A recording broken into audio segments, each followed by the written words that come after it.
ओम शांति। 19 सितंबर 2020 साकार मुरली। आज की मुरली का सार है, मीठे बच्चे, सत्या पंडा आया है तुम्हें सच्ची सच्ची यात्रा सिखलाने। तुम्हारी यात्रा में मुख्य है पवित्रता। याद करो और पवित्र बनो।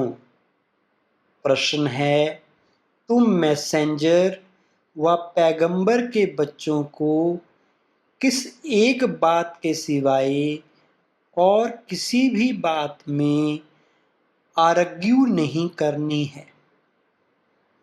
उत्तर, तुम मैसेंजर के बच्चे सबको यही मैसेज दो कि अपने को आत्मा समझो और बाप को याद करो, तो इस योग अग्नि से तुम्हारे विक्रम विनाश होंगे। यही ओना रखो। बाकी और बातों में जाने से कोई फायदा नहीं। तुम्हें सिर्फ सभी को बाप का परिचय देना है, जिससे वो आस्तिक बने। जब रचता बाप को समझ लेंगे तो रचना को समझना सहज हो जाएगा। गीत है, हमारे तीर्थ न्यारे हैं, इस धरती के प्यारे हैं। ओम शांति। मीठे मीठे रूहानी बच्चे जानते हैं कि हम सत्या तीर्थवासी हैं।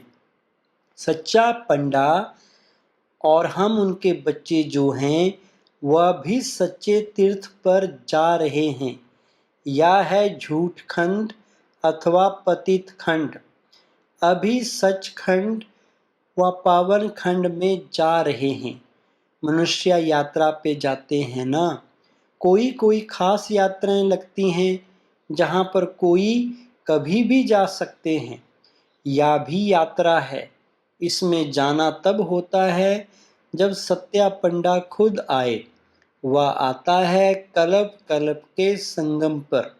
इसमें ना ठंडी ना गर्मी की बात है, ना धक्के खाने की बात है। या तो है याद की यात्रा। उन यात्राओं में सन्यासी भी जाते हैं। सच्ची सच्ची यात्रा करने वाले जो होते हैं वो पवित्र रहते हैं। तुम्हारे में भी सभी यात्रा पर हैं। तुम ब्राह्मण हो। सच्चे सच्चे ब्रह्मा कुमार कुमारियां कौन हैं जो कभी भी विकार में नहीं जाते हैं? पुरुषार्थी तो जरूर हैं। मनसा संकल्प भल आए, मुख्य है ही विकार की बात। कोई पूछे निर्विकारी ब्राह्मण कितने हैं आपके पास? बोलो, या पूछने की जरूरत नहीं है। इन बातों से आपका क्या पेट भरेगा? तुम यात्री बनो। यात्रा करने वाले कितने हैं, इस पूछने से कोई फायदा नहीं। ब्राह्मण तो कोई सच्चे भी हैं तो झूठे भी हैं। आज सच्चे हैं, कल झूठे बन जाते हैं। विकार में गया तो ब्राह्मण नहीं ठहरा, फिर शूद्र का शूद्र हो गया। आज प्रतिज्ञा करते, कल विकार में गिर असुर बन जाते हैं। अब यह बातें कहाँ तक बैठ समझाएं? इनसे पेट तो नहीं भरेगा व मुख मीठा नहीं होगा। यहाँ हम बाप को याद करते हैं और बाप की रचना के आदि मध्य अंत को जानते हैं। बाकी और बातों में कुछ रखा नहीं है। बोलो, यहाँ बाप की याद सिखाई जाती है और पवित्रता है मुख्य। जो आज पवित्र बन फिर अपवित्र बन जाते हैं तो वह ब्राह्मण ही नहीं रहा। वह हिसाब कहाँ तक बैठ तुमको सुनाएंगे। ऐसे तो बहुत गिरते होंगे माया के तूफानों में। इसलिए ब्राह्मणों की माला नहीं बन सकती है। हम तो पैगंबर के बच्चे पैगाम सुनाते हैं। मैसेंजर के बच्चे मैसेज देते हैं। अपने को आत्मा समझ और बाप को याद करो तो इस योग अग्नि से विक्रम विनाश होंगे या ऊना रखो। बाकी प्रश्न तो ढेर के ढेर मनुष्य पूछेंगे, सिवाय एक बात के और कोई बातों में जाने से कोई फायदा ही नहीं। यहाँ तो ये जानने का है कि नास्तिक से आस्तिक, निधन के से धन के कैसे बने, जो धनी से वर्षा पाए या पूछो। बाकी तो सब पुरुषार्थी हैं, विकारों की बात में ही बहुत फेल होते हैं। बहुत दिनों के बाद स्त्री को देखते हैं तो बात मत पूछो। कोई को शराब की आदत होती है, तीर्थों पर जाएंगे तो शराब अथवा बीड़ी की जिनको आदत होगी वह उसके बिगर रह नहीं सकेंगे। छिपाकर भी पीते हैं, कर ही क्या सकते। बहुत हैं जो सच नहीं बोलते हैं, छिपाते रहते हैं। बाबा बच्चों को युक्तियां बतलाते हैं कि कैसे युक्ति से जवाब देना चाहिए। एक बाप का ही परिचय देना है जिससे मनुष्य आस्तिक बने। पहले जब तक बाप को नहीं जाना तब तक कोई प्रश्न पूछना ही फालतू है। ऐसे बहुत होते हैं, समझते कुछ भी नहीं, सिर्फ सुनते रहते, फायदा कुछ भी नहीं। बाबा को लिखते हैं, 1000-2000 आए, उनसे 2-1 समझने लिए आते रहते हैं। फलाना फलाना बड़ा आदमी आता रहता है, हम समझ जाते हैं उनको जो परिचय मिलना चाहिए वो मिला नहीं है। पूरा परिचय मिले तो समझें, या तो ठीक कहते हैं। हम आत्माओं का बाप परम पिता परमात्मा है, वह पढ़ाते हैं, कहते हैं अपने को आत्मा समझ, मुझे याद करो, या अंतिम जन्म पवित्र बनो। जो पवित्र नहीं रहते वो ब्राह्मण नहीं, शूद्र हैं। लड़ाई का मैदान है, झाड़ बढ़ता रहेगा और तूफान भी लगेंगे, बहुत पत्ते गिरते रहेंगे। कौन बैठ गिनती करेंगे कि सच्चे ब्राह्मण कौन हैं? सच्चे वो जो कभी शूद्र ना बने, जरा भी दृष्टि ना जाए। अंत में कर्मातीत अवस्था होती है, बड़ी ऊंची मंजिल है, मनसा में भी ना आए वह अवस्था अंत में होनी है। इस समय एक की भी ऐसी अवस्था नहीं है। इस समय सब पुरुषार्थी हैं, नीचे ऊपर होते रहते हैं। मुख्य आंखों की ही बात है। हम आत्मा हैं, इस शरीर द्वारा पाठ बजाते हैं, या पक्का अभ्यास चाहिए। जब तक रावण राज्य है तब तक युद्ध चलता रहेगा।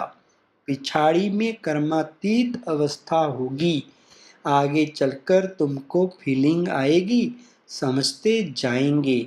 अभी तो झाड़ बहुत छोटा है, तूफान लगता है, पत्ते गिर पड़ते हैं, जो कच्चे हैं वह गिर पड़ते हैं। हर एक अपने से पूछे, मेरी अवस्था कहाँ तक है। बाकी जो प्रश्न पूछते हैं उन बातों में जास्ती जाओ ही नहीं। बोलो, हम बाप की श्रीमत पर चल रहे हैं। वह बेहद का बाप आकर बेहद का सुख देते हैं, अथवा नई दुनिया स्थापन करते हैं, वहाँ सुख ही होता है। जहाँ मनुष्य रहते हैं उसको ही दुनिया कहा जाता है।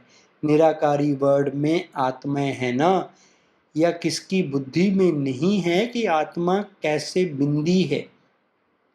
या भी पहले कोई नए को नहीं समझाना है, पहले पहले तो समझाना है। बेहद का बाप बेहद का वर्षा देते हैं। भारत पावन था, अभी पतित है, कलयुग के बाद फिर सतयुग आना है। दूसरा कोई भी समझा ना सके सिवाय बीके के। या है नई रचना, बाप पढ़ा रहे हैं, या समझानी बुद्धि में रहनी चाहिए।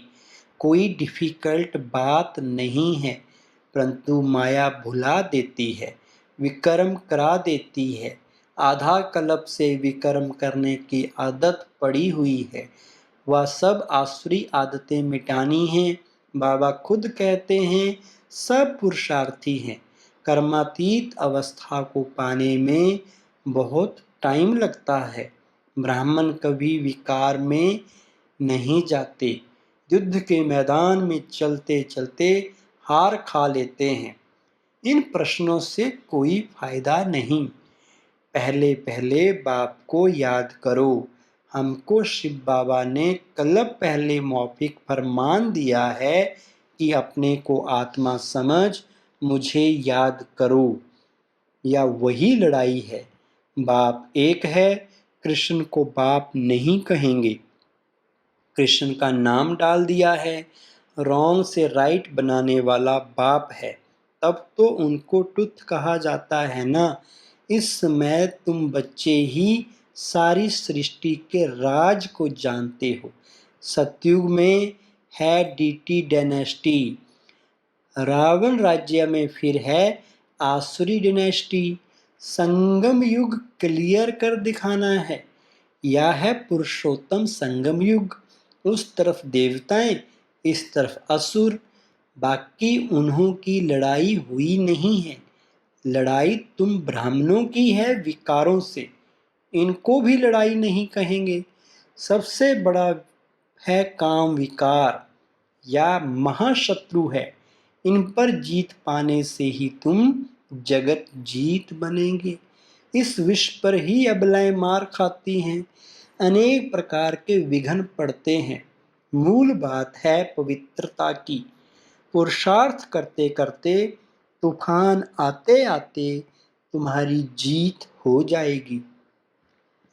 माया थक जाएगी। कुश्ती में पहलवान जो होते हैं वह झट सामना कर लेते हैं।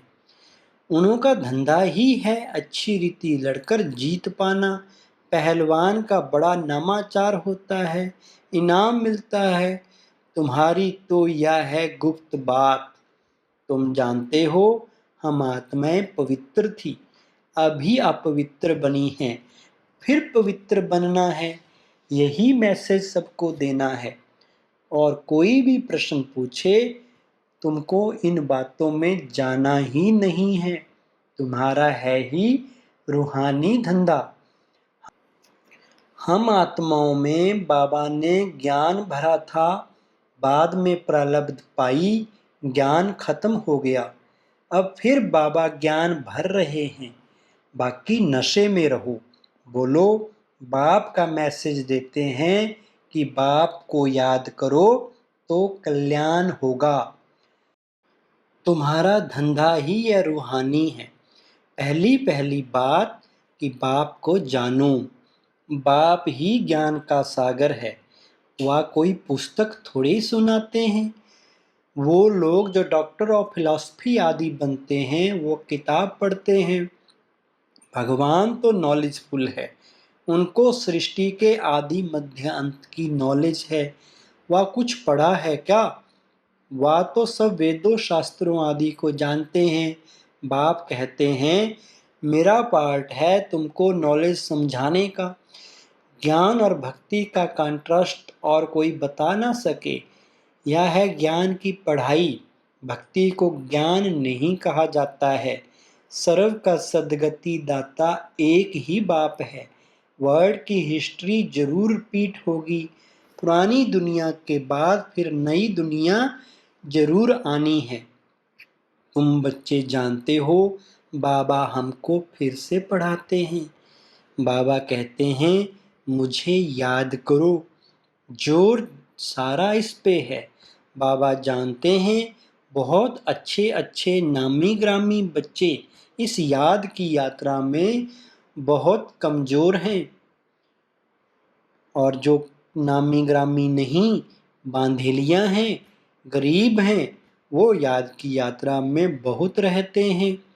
हर एक अपनी दिल से पूछे मैं बाप को कितना समय याद करता हूँ। बाबा कहते हैं बच्चे जितना हो सके तुम मुझे याद करो। अंदर में बहुत हर्षित रहो। भगवान पढ़ाते हैं तो कितनी खुशी होनी चाहिए। बाप कहते हैं तुम पवित्र आत्मा थे, फिर शरीर धारण कर पाठ बजाते बजाते पतित बने हो। अब फिर पवित्र बनना है, फिर वही दैवी पाठ बजाना है। तुम दैवी धर्म के हो ना, तुमने ही 84 का चक्कर लगाया है। सब सूर्यवंशी भी 84 जन्म थोड़े ही लेते हैं, पीछे आते रहते हैं ना। नहीं तो फट से सभी आ जाएं। सवेरे उठकर बुद्धि से कोई काम ले तो समझ सकते हैं। बच्चों को ही विचार सागर मंथन करना है। शिव बाबा तो नहीं करते हैं। वह तो कहते हैं ड्रामा अनुसार जो कुछ सुनाता हूँ ऐसे ही समझो। कल पहले मौखिक जो समझाया था वही समझाया। मंथन तुम करते हो, तुमको ही समझाना है, ज्ञान देना है। या ब्रह्मा भी मंथन करते हैं, बीके को मंथन करना है, शिव बाबा को नहीं। मूल बात कोई से भी जास्ती टॉक नहीं करनी है। आर्ग्यू शास्त्रवादी आपस में बहुत करते हैं। तुमको आर्ग्यू यानी वाद विवाद नहीं करना है, तुमको सिर्फ पैगाम देना है। पहले सिर्फ मुख्य एक बात पर समझाओ और लिखाओ। पहले पहले या शबक रखो कि या कौन पढ़ाते हैं सो लिखो। या बात तुम पिछाड़ी में ले जाते हो, इसलिए संशय पड़ता रहता है। निश्चय बुद्धि ना होने कारण समझते नहीं, सिर्फ कह देते बात ठीक है। पहले पहले मुख्य बात ही यह है, रचता बाप को समझो, फिर रचना का राज समझना। मुख्य बात गीता का भगवान कौन, तुम्हारी विजय भी इनमें होनी है। पहले पहले कौन सा धर्म स्थापन हुआ, पुरानी दुनिया को नई दुनिया कौन बनाते हैं। बाप ही आत्माओं को नया ज्ञान सुनाते हैं, जिससे नई दुनिया स्थापन होती है। तुमको बाप और रचना की पहचान मिलती है। पहले पहले तो अलफ पर पक्का कराओगे तो बेबादशाही है ही। बाप से ही वर्षा मिलता है। बाप को जाना और वर्षे का हकदार बना। बच्चा जन्म लेता है, माँ बाप को देखा और बस पक्का हो जाएगा।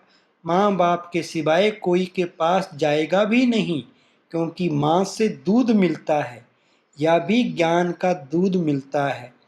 माता पिता है ना, यह बड़ी महीन बातें हैं, जल्दी कोई समझ ना सके। अच्छा, मीठे मीठे सिकिलधे बच्चों प्रति माता पिता बाप दादा का याद प्यार और गुड मॉर्निंग। रूहानी बाप की रूहानी बच्चों को नमस्ते। हम रूहानी बच्चों की रूहानी बाप दादा को नमस्ते। धारणा के लिए मुख्य सार है, नंबर 1, सच्चा सच्चा पवित्र ब्राह्मण बनना है। कभी शूद्र पतित बनने का मनसा में भी ख्याल ना आए, जरा भी दृष्टि ना जाए, ऐसी अवस्था बनानी है। नंबर 2, बाप जो पढ़ा रहे हैं वह समझानी बुद्धि में रखनी है। जो विक्रम करने की आसुरी आदतें पड़ी हुई हैं उन्हें मिटाना है। पुरुषार्थ करते करते संपूर्ण पवित्रता की ऊंची मंजिल को प्राप्त करना है। वरदान, प्रवृत्ति में रहते पर वृत्ति में रहने वाले निरंतर योगी भव। निरंतर योगी बनने का सहज साधन है प्रवृत्ति में रहते पर वृत्ति में रहना। पर वृत्ति अर्थात आत्मिक रूप। जो आत्मिक रूप में स्थित रहता है वो सदा न्यारा और बाप का प्यारा बन जाता है। कुछ भी करेगा लेकिन ये महसूस होगा जैसे काम नहीं किया है लेकिन खेल किया है। तो प्रवृत्ति में रहते आत्मिक रूप में रहने से सब खेल की तरह सहज अनुभव होगा। बंधन नहीं लगेगा। सिर्फ स्नेह और सहयोग के साथ शक्ति की एडिशन करो तो हाई जंप लगा लेंगे। स्लोगन: बुद्धि की महीनता अथवा आत्मा का हल्कापन ही ब्राह्मण जीवन की पर्सनैलिटी है। ओम शांति।